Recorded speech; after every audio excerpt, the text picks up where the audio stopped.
I want to get your thoughts very quickly on what the Treasurer has told us. He reckons, bad days are behind us. It's all going to be rosy in the future. Here's Jim Chalmers.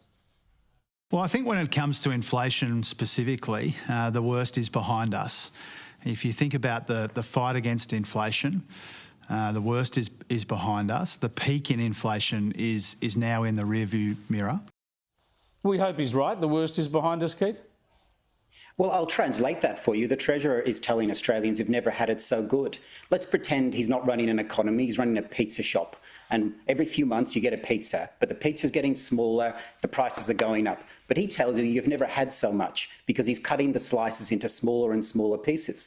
That's why GDP per capita matters. And we've had 6 quarters of negative GDP per capita.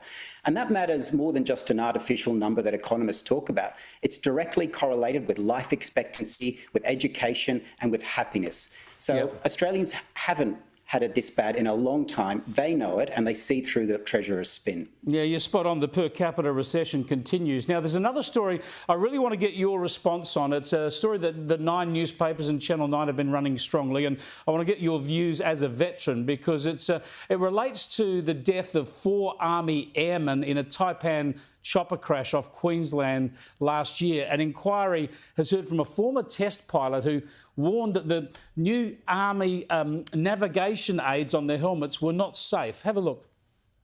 I knew with certainty this accident was going to happen. Major Ian Wilson risked his military career to warn of the lethal threat posed by a high-tech helmet used by pilots, only to have his worst fears realised in July last year when an Army Taipan helicopter smashed into the sea, killing 4 airmen. It was not airworthy for use in that full operating environment. This video, obtained by 9 News and taken just minutes before the military disaster, shows the poor weather at the time.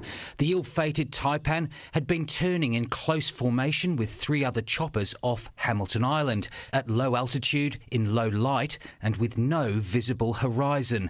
Precisely the conditions Major Wilson warned made reliance on the Top Owl helmet extremely dangerous. It implied a very high risk of death. Yeah, so worrying, Keith. 4 lives lost and warnings there apparently ignored by Defence. What needs to happen from here? Well, the first thing that needs to happen is that inquiry needs to be allowed to continue its work, to test the evidence and then to give a full and frank report.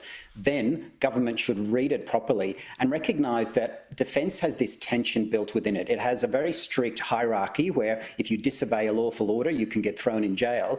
But when it comes to safety, if someone knows something that is important, it should be listened to and it should be actioned. So I hope that that's interrogated in this inquiry, and I hope that Defence listens at the end of it. Because, Chris, 4 lives were lost, but there could have been many more. That helicopter had just dropped off 16 commandos as well. We could have had 20 lives lost. So this should be taken very seriously. It should indeed. Thanks so much for joining us, Keith. I appreciate it. Keith Wolahan, their Liberal MP, joining us from Melbourne.